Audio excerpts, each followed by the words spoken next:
정직은 최상의 방책이다 란 제목으로 방송을 시작하겠습니다. 이번 방송도 학교에서는 모든 별로, 가정에서는 어린 자녀나 손자 손녀가 있는 가족이 한자리에 모여 어린 자녀나 손자 손녀들을 위한 가족 모임으로 인성교육하는 사례를 세 번째로 소개해 드리겠습니다. 국가에서 정한 인성교육진흥법에서 정의한 8대 덕목이 있습니다. 그 8가지가 예절, 정직성, 책임감, 배려, 존중, 소통, 협력, 효도, 이와 같이 8가지입니다.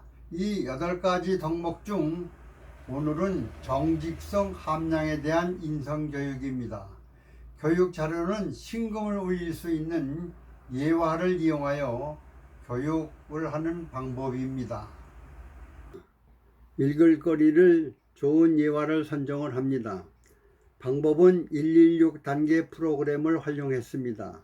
1단계는 덕목별 예화를 선정하고 2단계는 예화를 반복해 읽고 내용을 숙지하는 과정, 3단계는 질문항에 답을 쓰고 덕목별 교훈을 찾는 겁니다.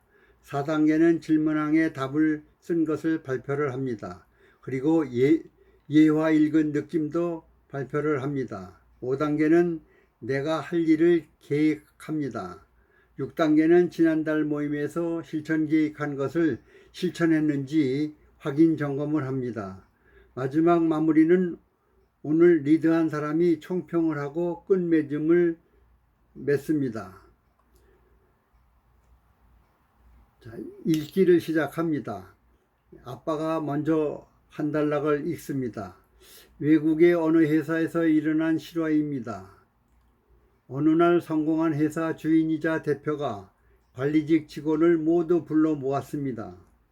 그는 하나뿐인 아들은 회사를 경영할 능력도 안 되지만 본인도 원치를 않았습니다. 이에 회사 대표는 관리직 직원 중에서 능력 있고 성실한 직원 한 명에게 대표 자리를 물려줄 예정이라는 말에 직원 모두는 대표로 발탁되기를 꿈꿔왔습니다. 두 번째 단락은 손자가 있습니다. 어느 날 회사 대표는 관리직 직원들을 모이게 하였습니다. 회사 대표는 관리 직원들에게 씨앗을 하나씩 나눠주며 지금 드린 씨앗은 아주 특별한 것으로 모두 다른 품종입니다 하며 씨앗을 관리 직원 모두에게 나누어주고 각자 집에 가지고 가서 잘 키워보라고 논하주었습니다. 그리고 1년 후 얼마나 잘 길렀는지 볼 것이니 각자 1년 키운 것을 이 자리에 가지고 오십시오라고 말하며 내년쯤에는 새로운 회사 대표를 선정하여 발표를 하겠습니다 하며 관리 직원들과 약속을 했습니다. 이번 단락은 조부, 할아버지, 제가 있습니다. 비를 포함해 모두들 대단한 흥분을 감추지 못했습니다. 관리 직원들은 씨앗을 각자 받아들고 모두 퇴근을 했습니다. 그 후 빌은 저와 함께 화분에 물을 주며 열심히 길렀는데도 전혀 싹이 나오지를 않았습니다. 빌은 실망한 나머지 키운 화분이 없어서 빈손으로 회사에 가지고 가야 하나 아니면 빈 화분을 가지고 가야 하나 망설이고 있었습니다. 다음 단락은 손자가 있습니다. 이때 빌의 아내는 사실대로 양심적으로 행동하기를 추구했으므로 빌은 빈 화분을 그냥 들고 회사에 갔습니다.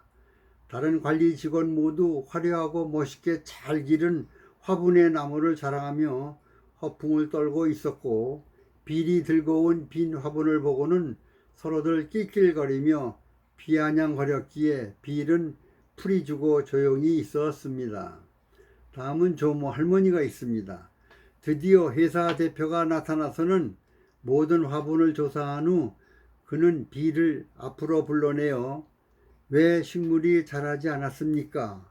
하고 물었고 빌이 자초지종을 얘기하자 모든 관리 직원들은 웃었습니다. 관리 직원 여러분, 오늘 제가 약속한 대로 새로운 회사 대표를 뽑겠는데 바로 여기 서 있는 빌이 새로운 회사 대표입니다. 다음 단락은 엄마가 있습니다. 그러자 모든 직원들이 비웃으며 그는 아무것도 키우지 못했대요 했고, 혹시 해고나 당하지 않을까를 걱정하던 빌은 더욱 큰 충격을 받았습니다. 대표가 말을 이어가기를, 제가 작년 오늘 날짜에 여러분께 드린 씨앗은 제가 삶아놨던 것이기에 절대로 싹이 날 수가 없는 것이었습니다. 여러분들은 씨앗을 받고 키운 것입니다. 나는 정직한 사람에게 대표 자리를 물려주어 올바른 경영을 해 나가도록 할 것입니다. 이와 같이 읽기가 반복해서 한 번 더 단락을 바꿔가면서 한 번 더 읽게 되겠죠. 다 읽은 다음에는 손자가 내용을 숙지할 것으로 보고 질문항에 답을 쓰는 시간을 줍니다. 질문 1. 회사를 발전시켜온 대표께서 관리사원을 불러놓고 무슨 말을 했나요? 본문이 숙지되면 다 쓸 수 있죠. 질문 2. 회사 대표는 관리사원을 모아놓고 씨앗을 논아주며 무슨 말을 했나요? 이것도 각자 작성하는 겁니다. 질문 3. 빌은 회사 대표와 약속을 한 후 1년이 지났는데 어떻게 되었나요? 이것도 각자 작성하는 겁니다. 질문 4. 빌은 1년 후 회사에 무엇을 가지고 갔나요? 이것도 본대로 느낀 대로 쓰시면 됩니다. 질문 5. 회사 대표는 빌을 앞으로 불러내서 어떻게 하였나요? 각자 또 답을 쓰시고, 질문 6. 회사 대표는 빌을 왜 대표로 선정을 했나요? 이것도 작성을 해 주시면 됩니다. 이와 같이 질문항을 다 발표를 했습니다. 다음은 질문항 발표와 리드자의 마무리를 하겠습니다. 우리 인간이 가져야 하고 지켜야 할 덕목 중에서 가장 기본이 되는 덕목이 정직성입니다. 사람이 정직하지 않고 거짓말을 함부로 하여 믿음을 잃게 된다면 어느 누구로부터도 신뢰받지 못하게 되고 결국 사회생활에 적응하지 못하게 될 것입니다. 영국 속담에 정직이 최상의 방책이다라는 말이 있습니다. 영어로는 Honesty is the best policy라는 속담이 있습니다. 그리고 마지막으로 지난달 모임에서 손자가 실천을 하겠다는 각오를 실천했는지 점검을 해 봅니다. 잘했으면 격려해주고 용돈도 줍니다. 국가에서 인성교육진흥법을 만들었습니다. 인성교육을 의무로 규정한 세계의 최초의 법안이 2014년 12월 29일 국회를 통과, 2015년 1월 20일 공포됨에 따라 6개월 후인 2015년 7월 21일 시행이 되었습니다. 인성교육진흥법은 건전하고 올바른 인성을 갖춘 시민 육성을 목적으로 합니다. 이 법에 명시된 인성교육의 정의는 자신의 내면을 바르고 건전하게 가꾸며 타인 공동체 자연과 더불어 사는 데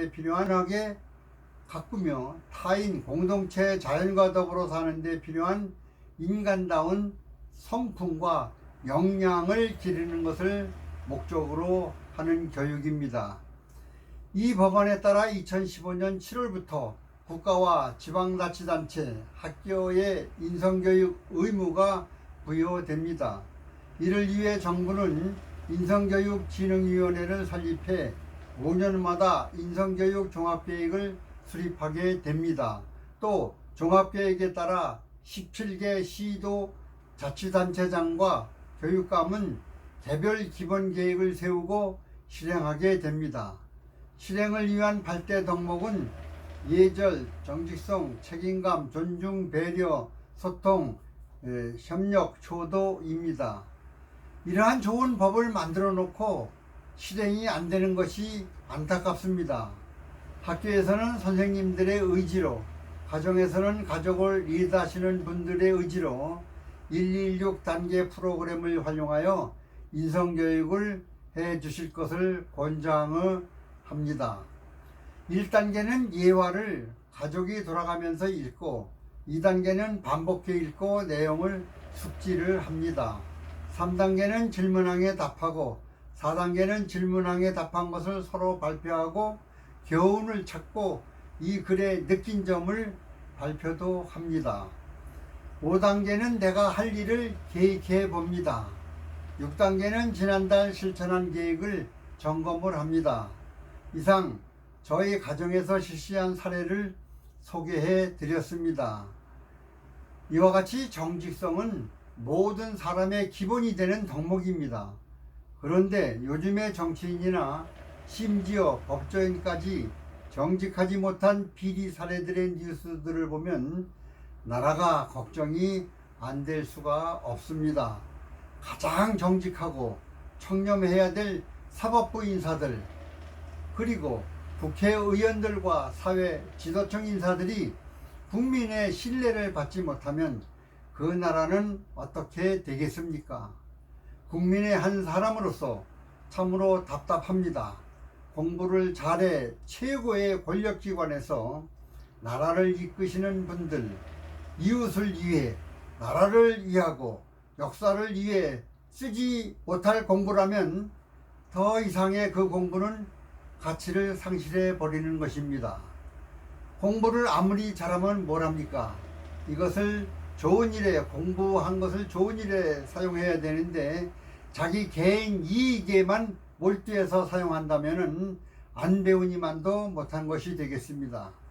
권력을 가지고 오직 개인 이익에만 추구하는 지도층 인사들, 초등학교 손자를 위한 인성교육 가정 모임부터 다시 배워야 되겠습니다. 인성교육은 평생 교육을 받아도 부족한 것입니다.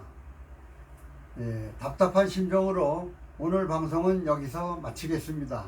끝까지 시청해 주셔서 대단히 감사합니다.